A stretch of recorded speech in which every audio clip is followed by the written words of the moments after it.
Apple has a big 2025 coming up. Here is everything I expect Apple to release next year, or this year, depending on when you're watching it, and when. Will there be a few surprises? Before I reveal all of Apple's 2025 roadmap, if you are interested in keeping up with all of the latest Apple news, why not consider hitting that subscribe button? So 2025, we'll see a lot of product refreshes, some that haven't been touched in years, and likely a whole new product category. Let's walk through them all, breaking it down into the quarters of the year, starting with spring of 2025. It's funny because spring is usually kind of soft for Apple, right? It's made it through the crazy holiday season, and spring is reserved for some entry-level products. I think that will be partially true for 2025. We'll get a few of the typical products probably in a March event. One of those devices will be an updated iPhone SE 4. Expect an A18 chip with 8 gigs of memory, making it Apple's most affordable device with Apple Intelligence. It will be styled more akin to an iPhone 14 this time, with a notch at the top for Face ID and no home button. It'll also use USB-C, have an upgraded 48 megapixel rear camera, and finally support MagSafe and Qi 2. I think with this update and those features, this phone's going to be a hit. Maybe not specifically at this March event, but probably around this time, Apple also slipped the M4 chip into the MacBook Air, bringing it in line with Apple's other recent Macs. We'll see the usual iPad refreshes, like a new base model with an A18 chip, for Apple Intelligence of course, and a new iPad Air with the M3 chip. That's where things start to get interesting though. Those updates will all be fairly minor. Apple could host an event mentioning these small updates, and let's be real, probably bragging about holiday sales and install base. The bulk of this event could be spent on what will likely be my favorite new product of the year, a smart display. Of all the things Apple has developed, there are a few things that have stood out as my favorites. HomeKit, love the smart home. CarPlay, can't live without it. And MagSafe. It's basically changed how I use and power my iPhone. My sponsor for this video, ESR, has lots of cool devices that you can pair with it, all charge using Qi 2 for up to 15 watts of fast wireless power. While at home, I've been using ESR's 3-in-1 desktop charger. It's very compact, so it won't take up much space on a small nightstand or a tight desk. The Apple Watch Puck, which is removable by the way with a USB-C connector on the end, supports fast charging, which is super helpful. Gives my Series 10 80% charge in only 30 minutes. The 15-watt Qi 2 charger also supports Cryo Boost, which is ESR's marketing name for active cooling. There's a near silent fan that will keep the temperatures down, which can then increase the charging speed. While away, try out the ESR Qi 2 battery pack, which has a 5,000 mAh battery and an integrated kickstand, perfect for your watching TV on the go or making it through a long plane ride. ESRs get all the tech you need to make it through the day. If you want to learn more, there's a link in the description. Plus, check out ESR's holiday season promotion with up to 20% off for a limited time. Apple is set to push big into the smart home for 2025, and it'll start with this spring event.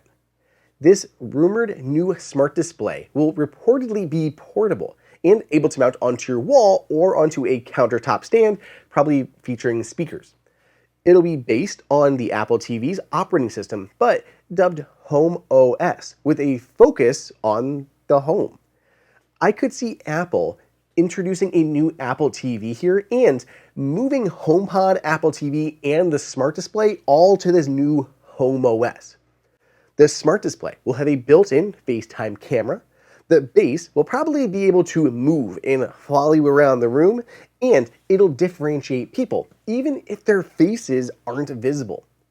On top of all of that, it'll run Apple Intelligence and give you visual answers to your questions. I think it'd be really helpful when baking or cooking in the kitchen.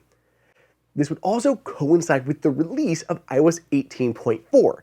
That's supposed to have the new personalized version of Siri. Now, I could talk about Apple's smart home plans, its AI cameras for 2026, and more. If you're interested in any of that, drop me a line in the comments. If enough of you do, I'll make a whole dedicated video on that. We'll talk about Apple's future plans and Matter and Apple Home and how all these things tie together. It would be great. So just let me know down below. Once we make it out of spring, summer I expect to be a little quiet for Apple. It'll be gearing up for WWDC in June with all new software. We'll see iOS 19, iPadOS 19, watchOS 12, macOS 16, and visionOS 3. We'll also have tvOS 19 or HomeOS 2, depending on how Apple decides to name things. The first betas of these will be released to developers, with a public beta coming likely in July, and then a full release for everybody in the fall per usual. As far as new hardware goes in the summer, Apple has two big Macs to upgrade, the Mac Pro and the Mac Studio. Historically, Apple has updated these at WWDC, and it's more pro and dev oriented, of course, all this software, so these high-end machines fit in nicely. These don't usually sound like they'll have design changes, and I don't think that they will, but they will be upgraded to the M4 series chips, which will be good. Mac Studio will get the M4 Max and M4 Ultra, similar to how the current one has the M2 Max and M2 Ultra, and the Mac Pro will move to the M4 Ultra as well. Based on the benchmarks that I've seen for the M4 Max, like if you saw it in the MacBook Pro video, I expect the M4 Ultra to be an insane upgrade for Apple's top-of-the-line desktop. It's going to be crazy. Lastly, and I'm frankly unsure when we'll see this launch, but it's a low-stakes product, so our first upgrade is coming to AirTag. AirTag 2 is said to have an improved and more accurate ultra-wideband chip, which I think will be a very good thing. Additionally, Apple is looking at ways to make it harder to disable the speaker. This will make it more difficult for people to use them for illegal purposes, like tracking others without their consent or knowledge. There's no specific ties that this product really has, other than I guess maybe to the iPhone, because you use the iPhone to track it.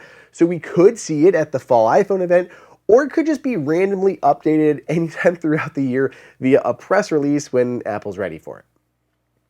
Following the summer WWDC spectacular, the next release from Apple will be around September for its annual iPhone event. In 2025, we'll be up to the iPhone 17 series. I expect to see the iPhone 17, the iPhone 17 Air, the iPhone 17 Pro, and the iPhone 17 Pro Max. The obvious differentiator here is the new iPhone 17 Air. I just did a whole dedicated video on that, and I encourage you to check it out. I have linked it here because it's really interesting. It's a really different product, and it's weird how Apple will be approaching it. I think the idea is for that phone to be kind of like a middle child that is ideal for most users. It'll have a new design that's much thinner, a single rear-facing camera that will act as multiple virtual cameras, similar to how the iPhone 16 does with its two that act as four, and a new screen size. It won't be quite as powerful or as capable as the Pro models, but it'll have enough power for your average user and your above-average users. Unsurprisingly, we'll also see some Apple Watch updates, but we're still a ways away here, so the specific rumors are unclear. We'll probably get a true Apple Watch Ultra 3, since we only got a mildly tweaked Apple Watch Ultra 2 here in 2024. I'd also say we get a new Apple Watch SE, just to keep that processor and chipset somewhat modern as Apple makes more health and fitness changes to its wearables. There are a ton of health metrics that Apple Watch currently tracks, and Apple looks to expand that with its future models. Blood pressure is something that's been on the table, as well as stress or anxiety. If you want to know more about the litany of health metrics that you may not know, I did a whole other video on that I have helpfully linked here for you. What I'm torn on right now is if we'll see a typical Series 11, or if we'll get that long-rumored Apple Watch X, that situation. That would have made more sense to me to drop this year for like the 10th anniversary of the watch, and now I think it makes a little less sense. Still, a redesigned watch has been purported to be in development, so we'll see if it plays out in 2025 or not. Finally, this fall event, I think we'll finally get AirPods Pro 3. It's been a few years, but these have been selling out at such a discounted rate, I think Apple's going to want to get a new model out and push up that average selling price again. Like, why buy from Apple at that full retail price, like $250, when Amazon has been selling them for as low as $153 during the holidays? If you're trying to grab a pair before next year's upgrade, by the way, keep an eye on the price guide that's in the description of this video. We update it anytime anyone puts them on sale, and they've been hitting these record low prices. Well, is there anything left for Apple to update? We're looking at about a year away at this point, but possibly the MacBook Pros again. I don't think Apple will always want to do these yearly cycles for the MacBook Pro, though. It wouldn't surprise me to see Apple push an M5 MacBook Pro until early 2026. I mean, if Apple updates the Mac Studio with the M4 Max in June, releasing the M5 Max in October seems wrong, and not to have it on those high-end machines. It's possible, but something to keep in mind. The new MacBook Pros are also supposed to be getting redesigned too, sporting a new enclosure that's much thinner. Apple's really pushing that thinner narrative lately. If you're holding out for one more thing, it's possible Apple's working on a new iMac Pro featuring a larger display. This is a long shot, and Apple plans can easily shift by next fall. But if it's happening, I think that is the window that we'll see it. A lot of you have been asking about that new iMac Pro, so here you are. That means right now, I don't think we'll see any new iPad Pros, iPad mini, iMac, or maybe even no new displays at all next year. Be sure you hit that subscribe button if you want to follow along and see how accurate all of this turns out to be.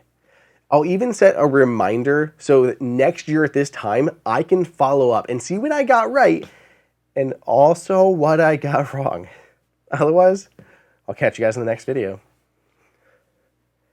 Can you set a reminder for this time next year to check the accuracy of my 2025 predictions?